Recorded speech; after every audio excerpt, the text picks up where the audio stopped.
नमस्कार, न्यूज अंग बिहार के प्राइम टाइम बुलेटिन में आपका स्वागत है। मैं हूं आपके साथ उम्मीद सोएबा। आइए करते हैं खबरों की शुरुआत। सबसे पहले नजर डालते हैं आज की हेडलाइंस पर।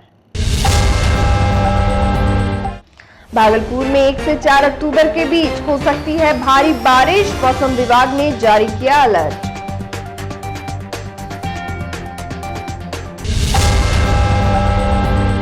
पानी को पार करते हुए कुलपति पहुंचे छात्र दरबार। 30 साल बाद वीसी के हाथों मेडिकल ऑफिसर ने प्राप्त की डिग्री।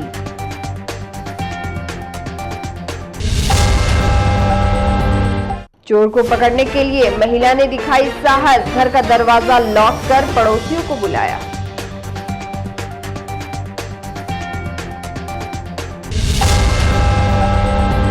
उच्च न्यायालय खंडपीठ की स्थापना की मांग को लेकर वकीलों ने दिया धरना, कहा पटना जाने में होती है परेशानी।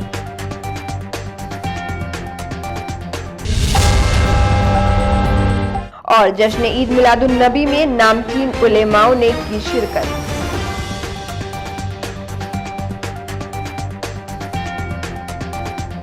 और अब समाचार विस्तार से। बिहार में एक बार फिर मॉनसून सक्रिय हो गया है। पिछले सप्ताह जहां कई दिनों तक मूसलाधार बारिश देखने को मिली थी, वहीं आज फिर एक बार बारिश ने दस्तक दे दी। कई जगहों पर रुक रुक कर वर्षा होती रही, जिसके बाद लोगों को उमस भरी गर्मी से राहत मिली और मौसम सुहाना हो गया। हालांकि मूसलाधार बारिश से पूरा शहर जलमग्न हो गया। अचानक से बदले मौसम के मिजाज से लोगों को घंटों बारिश थमने का इंतजार करना पड़ा। वहीं मौसम विभाग ने भागलपुर जिले में भारी बारिश की आशंका जताई है। बिहार कृषि विश्वविद्यालय सबौर के ग्रामीण कृषि मौसम सेवा के नोडल पदाधिकारी डॉक्टर सुनील कुमार ने बताया कि 1 से 5 अक्टूबर के बीच भागलपुर में आसमान में बादल छाए रहने की संभावना है। साथ ही 1 से 4 अक्टूबर के बीच भारी बारिश की संभावना है। इस दौरान पूर्वी हवा चलने की आशंका है। उन्होंने बताया कि हवा की औसत गति 4 से 7 किलोमीटर प्रति घंटा रह सकती है। वहीं आज का अधिकतम तापमान 28 डिग्री और न्यूनतम तापमान 23.5 डिग्री दर्ज किया गया, जबकि 48 मिलीमीटर वर्षा भी हुई। बिहार के विश्वविद्यालयों में पहली बार तिलका-मांझी भागलपुर विश्वविद्यालय में छात्रों की समस्याओं के समाधान के लिए छात्र दरबार लगाया जा रहा है। छात्र दरबार में कुलपति प्रोफेसर जवाहरलाल स्वयं छात्र छात्राओं को डिग्री प्रदान करते हैं। वहीं आज टीएमयू के सीनेट हॉल में 10वें छात्र दरबार का आयोजन किया गया, जिसमें कुलपति प्रोफेसर जवाहरलाल ने 5 दर्जन से अधिक स्टूडेंट्स को डिग्री प्रदान की। हालांकि बारिश के कारण छात्रों की संख्या कम रही, लेकिन कुलपति अपने निर्धारित समय पर सीनेट हॉल पहुंच गए। इसके पूर्व प्रॉक्टर प्रोफेसर एसडी झा ने सीनेट हॉल के समीप जल जमाव की समस्या को देखते हुए गेट पर इंजीनियरिंग शाखा के सहयोग से तख्ता लगवाया। इसके बाद उन्होंने वर्षा के बीच पहुंचे कुलपति का हाथ पकड़कर उन्हें सीनेट हॉल के मंच तक पहुंचाया, जहां वीसी ने फौरन छात्रों को डिग्री देने की प्रक्रिया शुरू करने का निर्देश परीक्षा नियंत्रक डॉक्टर आनंद कुमार झा को दिया। इस दौरान 1991 में पास आउट हुए डॉक्टर ब्रह्मदेव सिंह जब डिग्री लेने मंच पर पहुंचे तो सभी लोग आश्चर्यचकित रह गए। दरअसल डॉक्टर ब्रह्मदेव सिंह वर्तमान में भागलपुर के शहीद जुब्बा सहनी कारा में मेडिकल ऑफिसर के पद पर सेवा दे रहे हैं। उन्होंने डिग्री लेने के बाद कुलपति द्वारा लगाए जा रहे छात्र दरबार की जमकर प्रशंसा की। साथ ही कहा कि अप्लाई करने के बाद टीएमयू में इतनी जल्दी डिग्री बनकर तैयार हो जाना और ससमय मिल भी जाना किसी चमत्कार से कम नहीं है। वहीं medical officer doctor Brahmadev Singh ने कुलपति प्रोफेसर जवाहरलाल को छात्र दरबार लगाकर छात्रों की समस्या का त्वरित निष्पादन करने के लिए धन्यवाद दिया। वहीं कुलपति प्रोफेसर जवाहरलाल ने कहा कि बारिश हो या आंधी, छात्र दरबार किसी भी कीमत पर बंद नहीं होगा।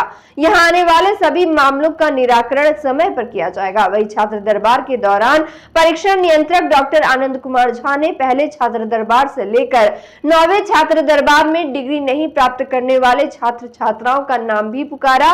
साथ ही अपील की कि अगर कोई छात्र या छात्रा डिग्री या अन्य कामों के लिए छात्र दरबार में आवेदन देते हैं तो वह यहां आकर अपना डिग्री प्रमाण पत्र या अन्य कागजात जरूर आकर प्राप्त करें। इस अवसर पर DSW professor Vijendra Kumar, proctor professor SD Jha और संबंधित विभाग के एसओ और कर्मचारी मौजूद रहे। बहुत बहुत अच्छा बहुत खुशी हो रही है। मैंने एक्चुअली हम लोग का तो क्या बताओ, ये सिस्टम जो यहाँ पर देख रहे हैं नया टाइप का सिस्टम बहुत अच्छा लग रहा है। इससे बहुत सुविधा भी है। पिछले बार जैसे कि हमने अप्लाई किया था उसमें खोज ही नहीं पा रहा था, इतना दिन इतना पुराना हो गया खोज नहीं पा रहा था। लेकिन इस दरबार के कारण जो है जो भी हो अपना अच्छा अरेंजमेंट है। कुलपति का प्रयास कैसा लग रहा है? बहुत अच्छा है, बहुत बढ़िया प्रयास है। छात्र दरबार एक कमिटमेंट है कुलपति का इस विश्वविद्यालय का।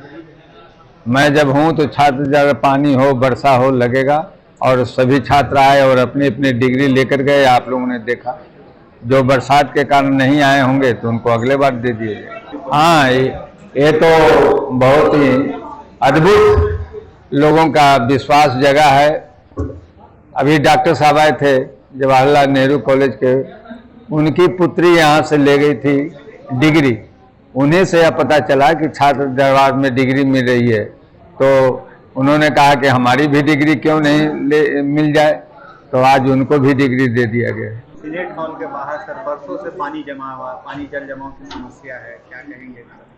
अब ये छुट्टी के बाद 1-2 दिन के बाद मैं देखता हूँ या अभी ही इंजीनियर को बुलाता हूँ कि आखिर उसका कारण क्या है। अभी मैं उसका तत्काल उसका उपाय करता हूँ।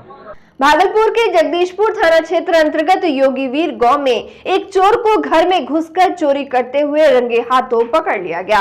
इस मामले में पीड़िता पुष्पांजलि कुमारी ने बताया कि रात के करीब 2:30 बजे उनकी नींद खुली तो उन्होंने देखा कि उनके घर का बिजली का तार कटा हुआ है, साथ ही एक व्यक्ति उनके दरवाजे के आड़ में छुपा हुआ है। जब उन्होंने उसे पकड़ने की कोशिश की तो वह उनका हाथ झटका कर भाग गया, जिसके बाद उन्होंने हल्ला हंगामा किया।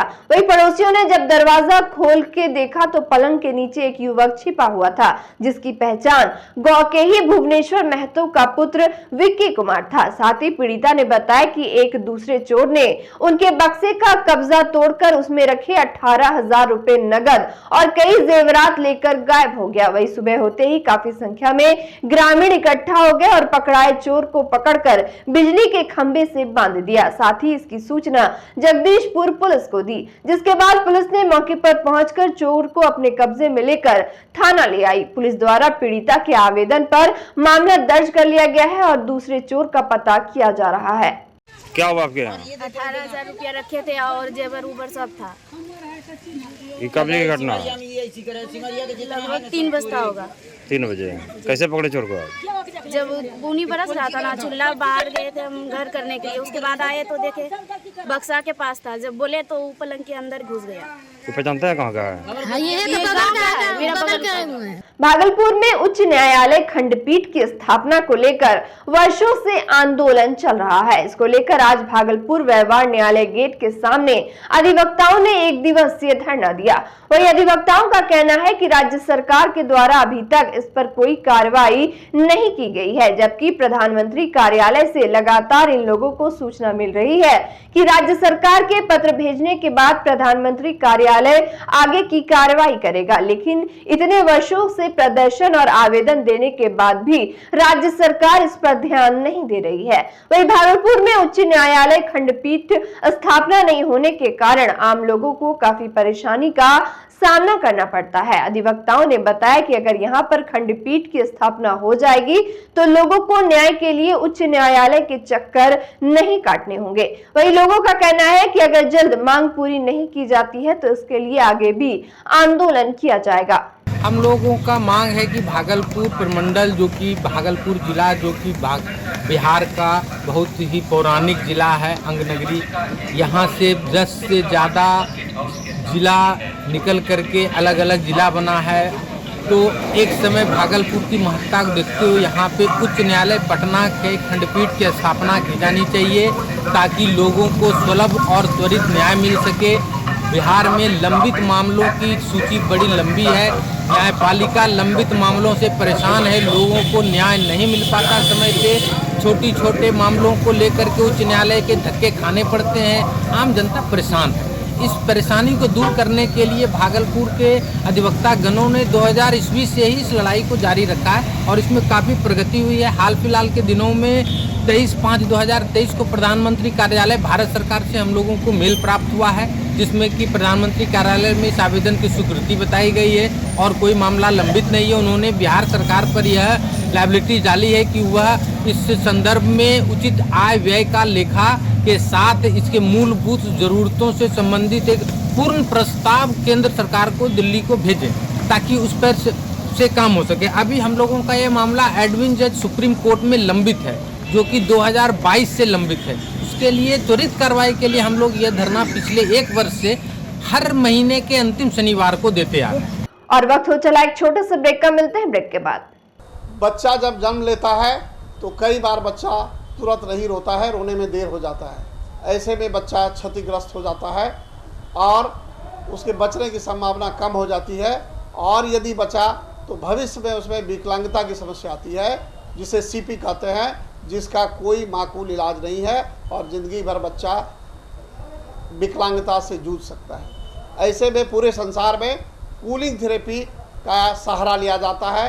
जन्म से ठीक 6 घंटा के अंदर यदि उसको कूलिंग थेरेपी दिया जाए तो उससे उसका सीपी की समस्या कम होती है और बचने की भी संभावना बढ़ती है। पहली बार बिहार झारखंड में आपके शहर के स्नेह नवजात शिशु बाल सेवा केंद्र में यह मशीन उपलब्ध है। कभी भी ऐसी बात हो कि बच्चा रोने में विलम्ब हो गया तो आप स्नेह नवजात शिशु बाल सेवा केंद्र में जरूर संपर्क करें।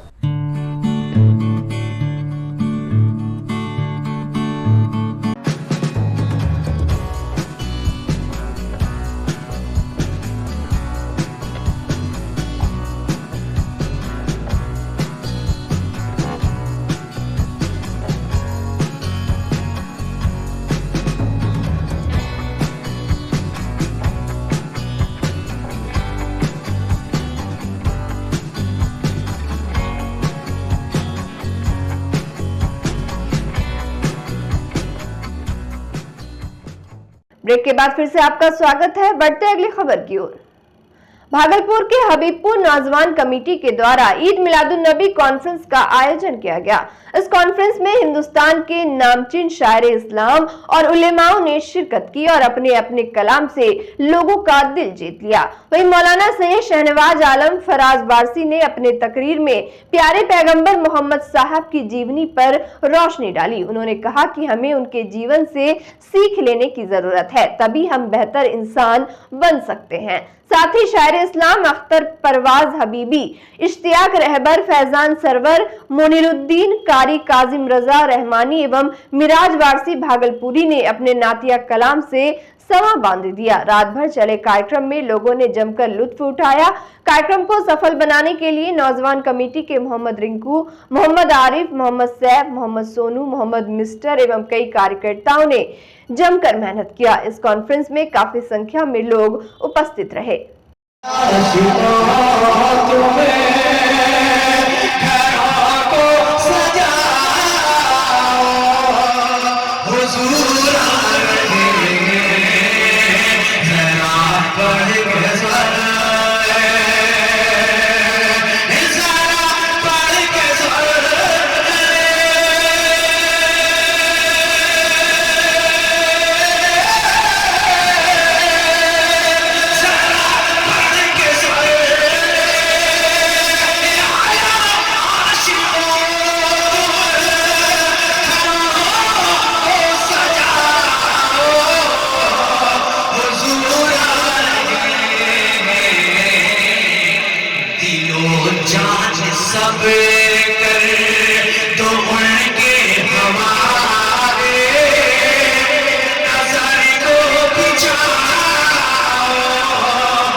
कलम कागज को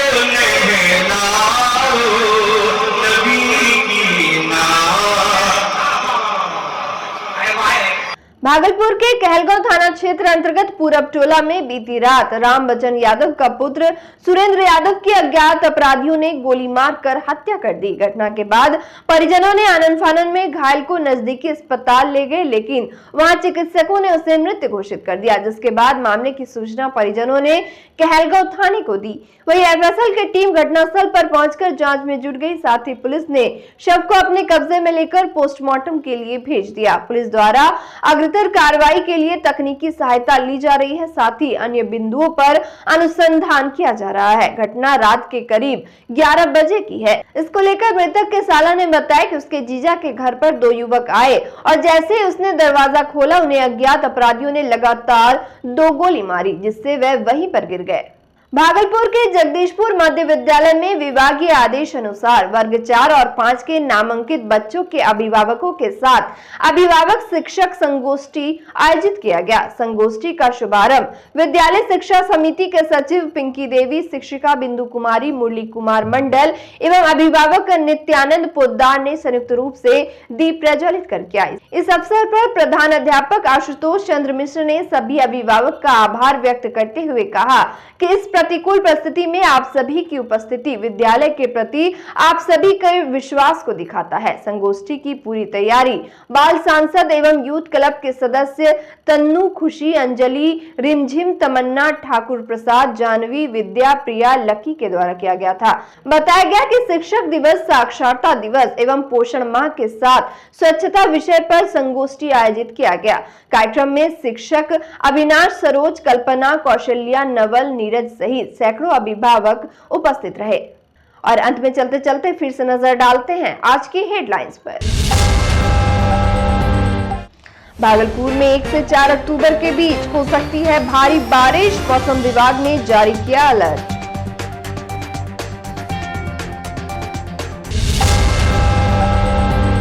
पानी को पार करते हुए कुलपति पहुंचे छात्र दरबार। 30 साल बाद वीसी के हाथों मेडिकल ऑफिसर ने प्राप्त की डिग्री।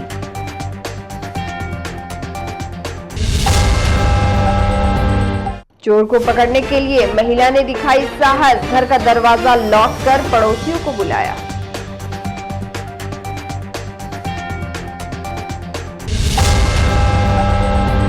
उच्च न्यायालय खंडपीठ की स्थापना की मांग को लेकर वकीलों ने दिया धरना, कहा पटना जाने में होती है परेशानी।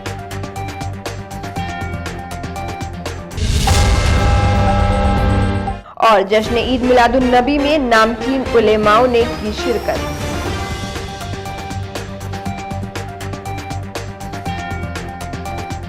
आज के इस बुलेटिन में बस इतना ही। नमस्कार।